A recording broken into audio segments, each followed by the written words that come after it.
National File months ago, actually over a year ago at this point, informed Marjorie Taylor Greene of exactly what the Chinese Communist Party and the Humpty Dumpty Institute were doing with members of Congress, and her office has sat on that information for over a year. So there is no real serious effort from anyone. You know, the folks who like to get on TV and talk about how serious they are, there is no serious effort from anyone to push back on these influence operations and on these congressional delegations where hideous things are happening. And yes, they are being compromised. And that's really the reason behind a lot of this is they financially compromise you by bankrolling you, by funding your political career. And then they compromise you on even a worse level when they take you overseas and this, that, and the third happen. You know, whether there's always been stories of people being drugged and photographed with nude children. But, you know, let's be honest here. There's a lot worse going on, because when you look at who was going to Jeffrey Epstein's island, just the people that we know of,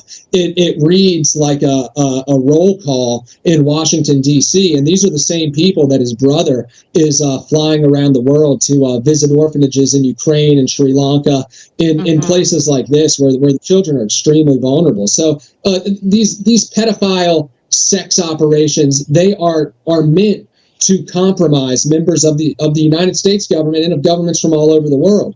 And it's really emanating back from the CCP and from their ties to the deep state, that you could call it the U.S. deep state, but it's really a global deep state. You know, they are entrenched in the United States. They're entrenched in England. They're entrenched in Israel. They're entrenched in China. Any country that's a major player has elements of this in it. You know, and that's really the big problem here, is they've become such a force.